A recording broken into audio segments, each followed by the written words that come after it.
what's up, Kansas City? It's Serenity, and we're here today with the winner of KC's Next third competition, Lukrative. What's up, Lukrative?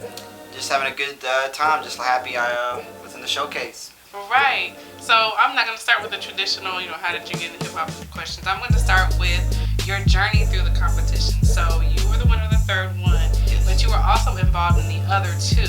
So just tell us, because I know you were very apprehensive about getting the third one. Tell us your thoughts about that. Well, just starting from the first one, I was told about it and I was like, yeah, why not? I didn't even think I was even going to make it in the first time. And when I actually got that phone call, you made it in the first showcase, I was just ecstatic. It was like a dream. I couldn't believe it. I was at work, so I was just excited all day. All day at work that I made it.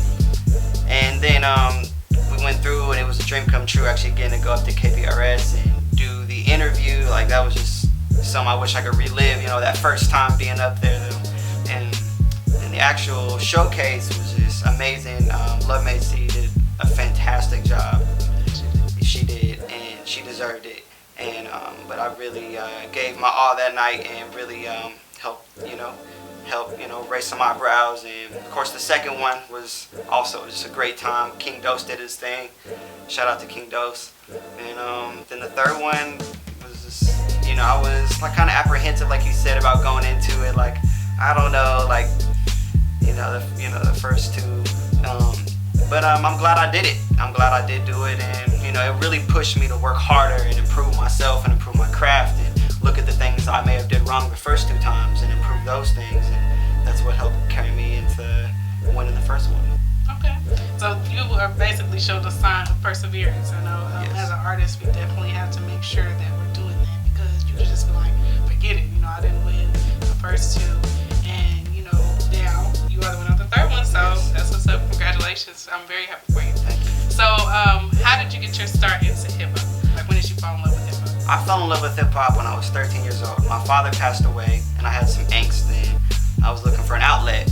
And I was listening to the radio, and I just started listening to hip hop. And my cousin used to do it, so he just helped me out with learning how to write a 16 and how to rap on a beat. So it just started from there, and I just went on from there and just kind of made my own style, and it's been working ever since. It's been 9 years. Wow.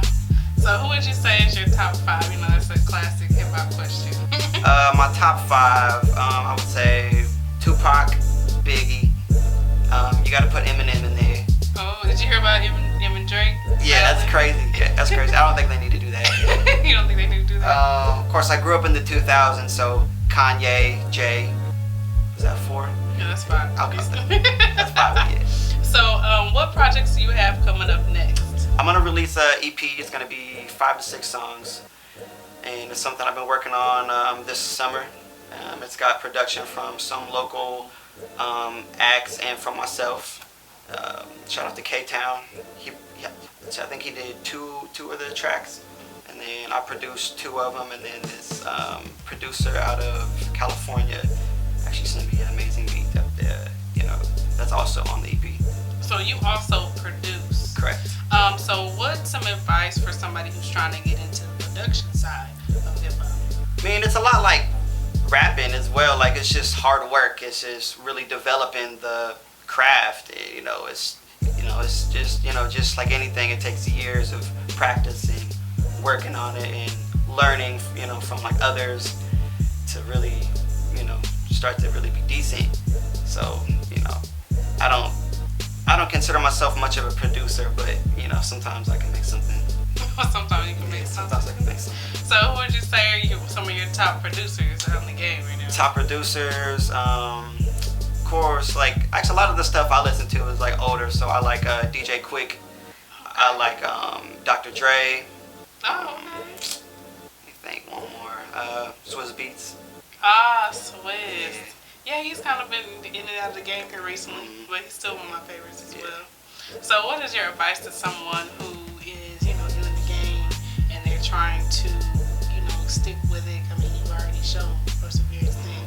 So what is your advice to anybody who's a newcomer and they're still trying to learn the ropes? Well, of course, the advice that anybody would give is, just to work hard, work on your craft and learn. But one thing I would really say is to really be approachable. You know, have a good like energy. So you know, you could be a great rapper, but if you know you're not, you know, someone, you know, if you're not friendly, you know, it's gonna be hard to, you know, someone to like you. So I would say really be friendly. You know, make as much friends as you can. Be likable. Be my advice. Okay, I never even thought about that. Likability. That's true. That's almost as if you're running for office. You gotta have that likability. Exactly. So, what is some things that you're doing as far as like with 103 now? Now that you won the competition, like what happens next? Well, I believe I go in for an interview with Brian B and Shay, and I get to have a song on Underground Heat for I believe 6 weeks. Oh, okay. And then I think the next step is the Kansas City Music Conference, which of course Love May See and Dose will also be there.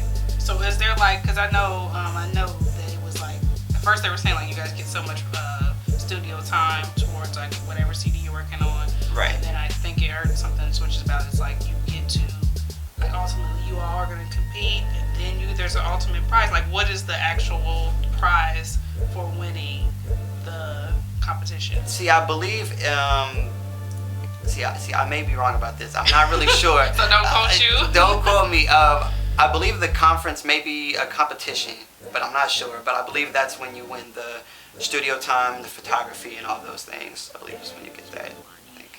Oh, you know, overall package. Mm-hmm. Okay. Yes. So that's what you would get, the overall package, and then actually having the ability to go to the conference itself. That's something you win for it too, right? Right. Well, the conference I had already won from winning the third one, so yes, being at the conference, you know, something we already. So how would somebody get in contact with you if they wanted to book you for a show, get you to produce some stuff? Do you have any samples of your tracks out there also, like on SoundCloud or anything? Production-wise, no. I'm kind of low-key as a producer. So you usually produce most of your own tracks that you are on, right? Okay, yeah. Okay. So if they listen to a song that you're doing, more than likely that's something that you did. Okay. The song that was highlighted in the first showcase, my song called Weekend, was actually a beat that I made. Oh, okay. And a lot of my tracks are very like West Coast influence, like 90s West Coast. Like I named Quick in them, so like that's the type of beats I like to rap on. Right. Yeah. So he actually has had some music on our radio show, the Cascade Media Hour. We played The Weekend on there before. So the Cascade Media Hour is Mondays at 6 o'clock on KUAW if you want to check that out. So how would somebody get in contact with you and get contact information out yet? Yes, you can find me at Lukrative, Lukrative, on Facebook, Twitter, SoundCloud, and Instagram, and Snapchat. All right, you want to leave us with some bars? Yeah, I can leave you with some. Nowadays, feeling like they never take me serious, but I'm pouncing on the track until these 808s delirious. Talking on the track and they wonder if I be worried I'm leaving them all with lesions and leaving you with adhesive. But a couple of these rappers ain't even comparable to me. They blowing harder than anything. It dropped us just a 22nd. They need to take a second. These bars up on the record. I'm paying dues to my mama with college demons and cribs. But that was back up in my younger days. Rebels are robbing devils, drowning rappers in these syllables, in these lyrical swimming pools. Rhymes turning heavenly. Daddy said, where you been, son? But I've been right here, chasing light years. Thank you, Lukrative. You're welcome. So, of course, we're going to be hearing you on Underground Heat pretty soon, right? Yes. All right. Well, you've heard it here. I'm Serenity, reminding you to spit your piece, and make sure you check out what'supkansascity.net. I'm IFBB Bikini Pro Cat Williams, and when I'm not working out in the gym, I'm searching the web on Cascade Media and What's Up Kansas City. So make sure you check them out.